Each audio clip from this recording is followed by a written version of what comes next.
Hello friends, welcome to Improvement Academy. आज हम लोग पढ़ने वाले हैं जो एसएससी जीडी के 24 नवंबर में फर्स्ट शिफ्ट में जो क्वेश्चंस आए हुए हैं उन क्वेश्चंस के बारे में डिस्कशन करेंगे और उससे रिलेटेड एक्स्ट्रा क्वेश्चंस जो बनेंगे उनके बारे में भी पूरे डिस्क्रिप्शन सहित स्टडी करेंगे। ओके, तो चलिए स्टार्ट करते हैं। हमारा फर्स्ट क्वेश्चन है, यूएस ओपन टेनिस 2020 महिला एकल का खिताब किसने जीता है? तो आंसर है नाओमी ओसाका ने। अब ये जो यूएस ओपन टेनिस 2020 का पुरुष एकल का खिताब किसने जीता है? तो डोमिनिक थीम ने। और डोमिनिक थीम जो है ये ऑस्ट्रिया के खिलाड़ी हैं। अब हम देख लेते हैं कि एक साल में 4 टेनिस के कौन कौन से ग्रैंड स्लैम होते हैं। तो फर्स्ट है Australian open, Wimbledon open, French open और यूएस ओपन। तो ये हैं हमारे 4 टेनिस के ग्रैंड स्लैम। ओके, अब देखते हैं हमारा नेक्स्ट क्वेश्चन। क्वेश्चन नंबर 2 है कि जो संविधान में 8वीं अनुसूची है वो किससे संबंधित है? तो भारतीय संविधान की 8वीं अनुसूची भारत की भाषाओं से संबंधित है और इस अनुसूची में 22 भारतीय भाषाओं को शामिल किया गया है। ठीक है, अब संविधान में भाषाओं को किस आर्टिकल में रखा गया है? तो आर्टिकल 343 से 351 तक। और भाग कौन सा है भाषा से संबंधित? तो भाग 17। नेक्स्ट क्वेश्चन हमारा, अर्थशास्त्र के जनक कौन है? तो एडम स्मिथ। एडम स्मिथ की बुक का नाम क्या है? The wealth of nation. Next question, संकीर्ण का विलोम शब्द बताइए। तो संकीर्ण का विलोम शब्द क्या है? विस्तीर्ण या विकीर्ण। तो ये था हमारा हिंदी का क्वेश्चन। नेक्स्ट क्वेश्चन, दूर की सोच रखने वाले को क्या कहा जाता है? तो दूरदर्शी। अगला क्वेश्चन हिंदी का, हवा से बातें करना मुहावरे का अर्थ बताइए। तो इसका आंसर क्या है? बहुत तेज दौड़ना। हवा से बातें करना का मतलब क्या हो गया? बहुत तेज दौड़ना। अगला क्वेश्चन, केंद्र शासित प्रदेशों का उल्लेख संविधान के किस अनुच्छेद में किया गया है? अनुच्छेद 239 से लेकर 242 तक केंद्र शासित प्रदेशों का उल्लेख है। और अब इसमें भाग कौन सा है? तो भाग 8। भाग 8 किससे संबंधित हो गया? केंद्र शासित प्रदेशों से। नेक्स्ट क्वेश्चन, अरावली पर्वतमाला की सबसे ऊंची चोटी किस राज्य में है? तो इसका आंसर क्या है? राजस्थान। और अरावली पर्वतमाला जो है उसकी सबसे ऊंची चोटी कौन सी है? गुरु शिखर, जो राजस्थान के अरबुदा पहाड़ों में एक चोटी है जो अरावली पर्वतमाला का उच्चतम बिंदु है। अब इसकी ऊंचाई कितनी है? तो 1722 मीटर। नेक्स्ट क्वेश्चन देख लेते हैं, उज्ज्वला योजना कब से शुरू हुई थी? तो उज्ज्वला योजना जो है 1 मई 2016 को शुरू की गई थी। और किसके द्वारा? केंद्र सरकार के द्वारा। अब इस योजना के अंतर्गत गरीब महिलाओं को मुफ्त में एलपीजी गैस कनेक्शन मिलेंगे। अगला क्वेश्चन, एक पैरा ओलंपिक में 2 मेडल जीतने वाली भारतीय महिला खिलाड़ी कौन है? तो ये कौन है? अवनी लेखरा। इन्होंने जो टोक्यो पैरालंपिक गेम्स हुए थे उसमें भारत को पहला गोल्ड मेडल दिलाया था। ओके, तो एक पैरा ओलंपिक में 2 मेडल जीतने वाली पहली भारतीय महिला खिलाड़ी कौन बनी है? अवनी लेखरा। नेक्स्ट क्वेश्चन, खूब लड़ी मर्दानी वो तो झांसी वाली रानी थी। तो ब्लैंक में क्या आ जाएगा? झांसी। अब ये कविता लिखा किसने है? तो सुभद्रा कुमारी चौहान ने।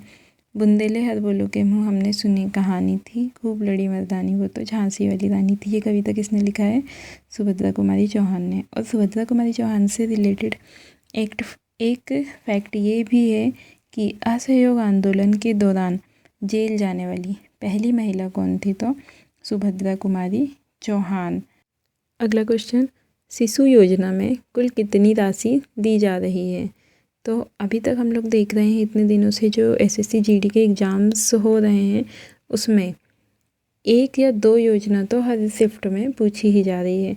इसलिए आने वाले जिन भी स्टूडेंट का एग्ज़ाम है तो वो लोग योजना वाला पोर्शन अच्छे से तैयार करें और योजना वाले टॉपिक से रिलेटेड जो भी एक्स्ट्रा क्वेश्चंस बनते हैं उसको याद करते हुए चले।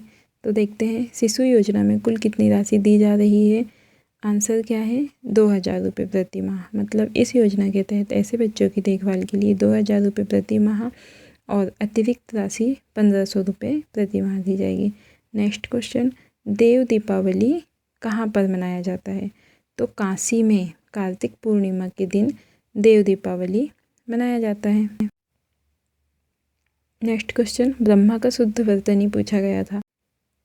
तो यहाँ पर जो ब्रह्मा लिखा हुआ है वो शुद्ध रूप में ही लिखा हुआ है। ऑप्शन में एग्ज़ाम में ब्रह्मा गलत लिखा हुआ था। ओके, अब नेक्स्ट क्वेश्चन क्या है कि जो अमित वर्ड है, अमित का विलोम शब्द बताना है। तो अमित का विलोम शब्द हो जाएगा विष, मीत और परिमित। ये 3 शब्द हो जाएंगे अमित के विलोम शब्द। नेक्स्ट क्वेश्चन, गोल्डन लंगूर के लिए प्रसिद्ध नेशनल पार्क कौन सा है। तो इसका आंसर क्या है, मानस राष्ट्रीय उद्यान और रायमोना राष्ट्रीय उद्यान। अब ये मानस राष्ट्रीय उद्यान और रायमोना राष्ट्रीय उद्यान कहाँ है, तो असम में। असम में ये जो मानस राष्ट्रीय उद्यान है ये मानस नदी के किनारे बसा हुआ है। अब ये जो मानस नदी है, मानस नदी के किनारे मानस राष्ट्रीय उद्यान है और मानस नदी निकलती कहाँ से है, तो भूटान से निकलकर ये नदी असम में आ जाती है और इसी के किनारे क्या है, मानस राष्ट्रीय उद्यान। नेक्स्ट क्वेश्चन देखते हैं, मोपला का विद्रोह कब हुआ था। तो 1921 में मालाबार केरल में मोपला विद्रोह हुआ था। और ये हुआ क्यों था। मोपला विद्रोह जो था, जो केरल में मोपला मुसलमान थे, उन्होंने हिंदुओं और जो अंग्रेज थे उनके विरुद्ध जो विद्रोह किया था उसे मोपला विद्रोह कहते हैं। 1921 में हुआ था ये मालाबार केरल में। और मोपला उपन्यास की रचना विनायक दामोदर सावरकर ने किया है। देखते हैं नेक्स्ट क्वेश्चन, वैश्विक शिक्षक पुरस्कार 2020 किसे मिला है। तो आंसर है रणजीत सिंह डिसले। अब नेक्स्ट क्वेश्चन, अवध किसान सभा का गठन कहाँ पर किया गया था। आंसर है इलाहाबाद, जो अब प्रयागराज नाम है जिसका। नेक्स्ट क्वेश्चन देखते हैं हिंदी का। ये हिंदी के क्वेश्चन जो हैं मिक्सअप क्वेश्चन है, जो बीच बीच में एसएससी जीडी के एग्जाम्स में पूछे गए हैं। पो बाधा होना मुहावरे का सही अर्थ क्या है। तो इसका आंसर क्या है, सभी ओर से जीत अथवा लाभ होना। और पो बाधा होना मतलब कि हर तरफ से जीत ही जीत मिल रही है, हर तरफ से लाभ ही लाभ हो रहा है, तो ये क्या है, पो बाधा होना। अब पारस्परिक शब्द का शुद्ध वर्तनी शब्द आया था, तो ये इसमें जो लिखा हुआ है पारस्परिक शब्द ये शुद्ध रूप में ही लिखा हुआ है। नेक्स्ट क्वेश्चन है, फलों की खेती को क्या कहते हैं। तो फलों की खेती को कहते हैं फ्लोरिकल्चर। नेक्स्ट क्वेश्चन है, सोना का पर्यायवाची शब्द बताइए। तो सोना के पर्यायवाची शब्द क्या हैं, सुवर्ण, हिरण्य, कनक और ये सब। नेक्स्ट क्वेश्चन है, नाथपा झाकड़ी परियोजना किस नदी पर स्थित है। तो ये है सतलज नदी पर। सतलज नदी जो है इसकी लंबाई कितनी है, 1500 किलोमीटर। और जो सतलज नदी है ये, इस पर नाथपा झाकड़ी परियोजना एशिया की सबसे बड़ी बहुउद्देशीय परियोजना है। और सतलज नदी निकलती कहाँ से है, तो तिब्बत से निकलती है। ओके, तो ये थे हमारे आज के क्वेश्चंस, जो 24 नवंबर के फर्स्ट शिफ्ट में पूछे हुए क्वेश्चन थे। नेक्स्ट वीडियो हमारा अपलोड होगा जिस पे 24 नवंबर के सेकंड और थर्ड शिफ्ट के सारे क्वेश्चंस के बारे में हम लोग ऐसे ही डिस्कशन करेंगे। तो यदि चैनल आपको पसंद आए तो चैनल को लाइक कीजिए, सब्सक्राइब कीजिए, ज़्यादा से ज़्यादा शेयर कीजिए। तो चलिए मिलते हैं नेक्स्ट वीडियो पे। Thank you so much for watching this channel. Hello friends, welcome to Improvement Academy. आज हम लोग पढ़ने वाले हैं जो एसएससी जीडी के 24 नवंबर में फर्स्ट शिफ्ट में जो क्वेश्चंस आए हुए हैं उन क्वेश्चंस के बारे में डिस्कशन करेंगे और उससे रिलेटेड एक्स्ट्रा क्वेश्चंस जो बनेंगे उनके बारे में भी पूरे डिस्क्रिप्शन सहित स्टडी करेंगे। ओके, तो चलिए स्टार्ट करते हैं। हमारा फर्स्ट क्वेश्चन है, यूएस ओपन टेनिस 2020 महिला एकल का खिताब किसने जीता है? तो आंसर है नाओमी ओसाका ने। अब ये जो यूएस ओपन टेनिस 2020 का पुरुष एकल का खिताब किसने जीता है? तो डोमिनिक थीम ने। और डोमिनिक थीम जो है ये ऑस्ट्रिया के खिलाड़ी हैं। अब हम देख लेते हैं कि एक साल में 4 टेनिस के कौन कौन से ग्रैंड स्लैम होते हैं। तो फर्स्ट है Australian open, Wimbledon open, French open और यूएस ओपन। तो ये हैं हमारे 4 टेनिस के ग्रैंड स्लैम। ओके, अब देखते हैं हमारा नेक्स्ट क्वेश्चन। क्वेश्चन नंबर 2 है कि जो संविधान में 8वीं अनुसूची है वो किससे संबंधित है? तो भारतीय संविधान की 8वीं अनुसूची भारत की भाषाओं से संबंधित है और इस अनुसूची में 22 भारतीय भाषाओं को शामिल किया गया है। ठीक है, अब संविधान में भाषाओं को किस आर्टिकल में रखा गया है? तो आर्टिकल 343 से 351 तक। और भाग कौन सा है भाषा से संबंधित? तो भाग 17। नेक्स्ट क्वेश्चन हमारा, अर्थशास्त्र के जनक कौन है? तो एडम स्मिथ। एडम स्मिथ की बुक का नाम क्या है? The wealth of nation. Next question, संकीर्ण का विलोम शब्द बताइए। तो संकीर्ण का विलोम शब्द क्या है? विस्तीर्ण या विकीर्ण। तो ये था हमारा हिंदी का क्वेश्चन। नेक्स्ट क्वेश्चन, दूर की सोच रखने वाले को क्या कहा जाता है? तो दूरदर्शी। अगला क्वेश्चन हिंदी का, हवा से बातें करना मुहावरे का अर्थ बताइए। तो इसका आंसर क्या है? बहुत तेज दौड़ना। हवा से बातें करना का मतलब क्या हो गया? बहुत तेज दौड़ना। अगला क्वेश्चन, केंद्र शासित प्रदेशों का उल्लेख संविधान के किस अनुच्छेद में किया गया है? अनुच्छेद 239 से लेकर 242 तक केंद्र शासित प्रदेशों का उल्लेख है। और अब इसमें भाग कौन सा है? तो भाग 8। भाग 8 किससे संबंधित हो गया? केंद्र शासित प्रदेशों से। नेक्स्ट क्वेश्चन, अरावली पर्वतमाला की सबसे ऊंची चोटी किस राज्य में है? तो इसका आंसर क्या है? राजस्थान। और अरावली पर्वतमाला जो है उसकी सबसे ऊंची चोटी कौन सी है? गुरु शिखर, जो राजस्थान के अरबुदा पहाड़ों में एक चोटी है जो अरावली पर्वतमाला का उच्चतम बिंदु है। अब इसकी ऊंचाई कितनी है? तो 1722 मीटर। नेक्स्ट क्वेश्चन देख लेते हैं, उज्ज्वला योजना कब से शुरू हुई थी? तो उज्ज्वला योजना जो है 1 मई 2016 को शुरू की गई थी। और किसके द्वारा? केंद्र सरकार के द्वारा। अब इस योजना के अंतर्गत गरीब महिलाओं को मुफ्त में एलपीजी गैस कनेक्शन मिलेंगे। अगला क्वेश्चन, एक पैरा ओलंपिक में 2 मेडल जीतने वाली भारतीय महिला खिलाड़ी कौन है? तो ये कौन है? अवनी लेखरा। इन्होंने जो टोक्यो पैरालंपिक गेम्स हुए थे उसमें भारत को पहला गोल्ड मेडल दिलाया था। ओके, तो एक पैरा ओलंपिक में 2 मेडल जीतने वाली पहली भारतीय महिला खिलाड़ी कौन बनी है? अवनी लेखरा। नेक्स्ट क्वेश्चन,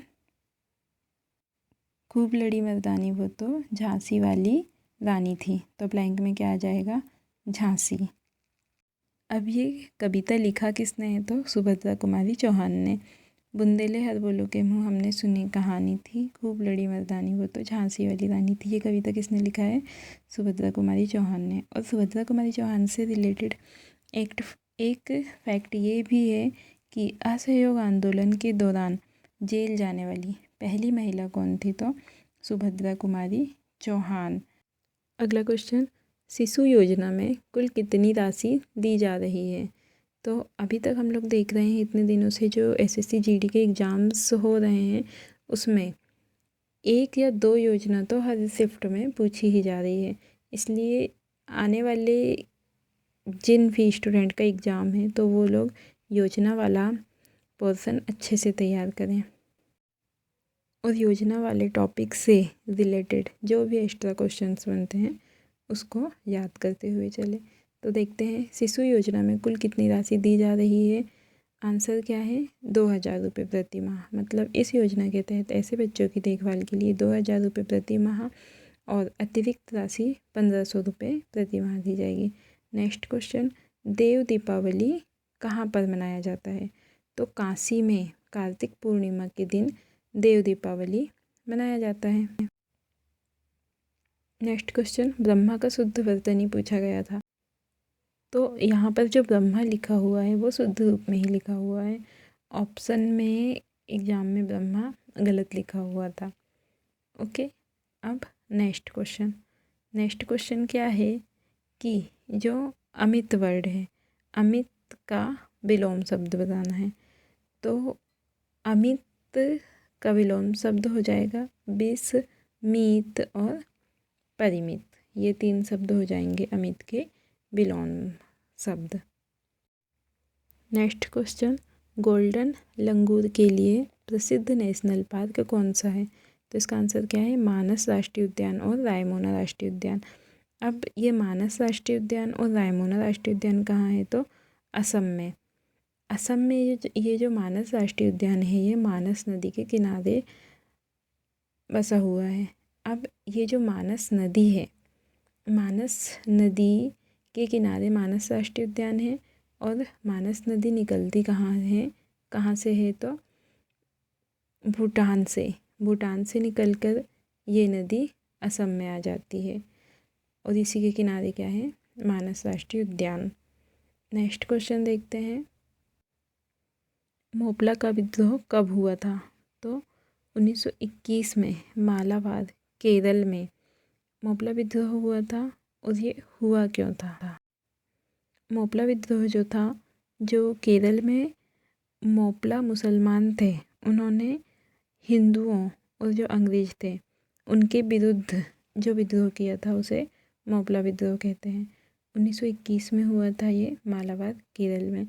और मोपला उपन्यास की रचना विनायक दामोदर सावरकर ने किया है। देखते हैं नेक्स्ट क्वेश्चन, वैश्विक शिक्षक पुरस्कार 2020 किसे मिला है। तो आंसर है रणजीत सिंह डिसले। अब नेक्स्ट क्वेश्चन, अवध किसान सभा का गठन कहाँ पर किया गया था। आंसर है इलाहाबाद, जो अब प्रयागराज नाम है जिसका। नेक्स्ट क्वेश्चन देखते हैं हिंदी का। ये हिंदी के क्वेश्चन जो हैं मिक्सअप क्वेश्चन है जो बीच बीच में SSC GD के एग्जाम्स में पूछे गए हैं। पो बारह होना मुहावरे का सही अर्थ क्या है। तो इसका आंसर क्या है, सभी ओर से जीत अथवा लाभ होना। और पो बारह होना मतलब कि हर तरफ से जीत ही जीत मिल रही है, हर तरफ से लाभ ही लाभ हो रहा है, तो ये क्या है, पो बारह होना। अब पारस्परिक शब्द का शुद्ध वर्तनी शब्द आया था, तो ये इसमें जो लिखा हुआ है पारस्परिक शब्द ये शुद्ध रूप में ही लिखा हुआ है। नेक्स्ट क्वेश्चन है, फलों की खेती को क्या कहते हैं। तो फलों की खेती को कहते हैं फ्लोरिकल्चर। नेक्स्ट क्वेश्चन है, सोना का पर्यायवाची शब्द बताइए। तो सोना के पर्यायवाची शब्द क्या हैं, सुवर्ण, हिरण्य, कनक और ये सब। नेक्स्ट क्वेश्चन है, नाथपा झाकड़ी परियोजना किस नदी पर स्थित है। तो ये है सतलज नदी पर। सतलज नदी जो है इसकी लंबाई कितनी है, 1500 किलोमीटर। और जो सतलज नदी है ये इस पर नाथपा झाकड़ी परियोजना एशिया की सबसे बड़ी बहुउद्देशीय परियोजना है। और सतलज नदी निकलती कहाँ से है, तो तिब्बत से निकलती है। ओके, तो ये थे हमारे आज के क्वेश्चंस जो 24 नवंबर के फर्स्ट शिफ्ट में पूछे हुए क्वेश्चन थे। नेक्स्ट वीडियो हमारा अपलोड होगा जिस पे 24 नवंबर के सेकंड और थर्ड शिफ्ट के सारे क्वेश्चंस के बारे में हम लोग ऐसे ही डिस्कशन करेंगे। तो यदि चैनल आपको पसंद आए तो चैनल को लाइक कीजिए, सब्सक्राइब कीजिए, ज़्यादा से ज़्यादा शेयर कीजिए। तो चलिए मिलते हैं नेक्स्ट वीडियो पे। Thank you so much for watching this channel.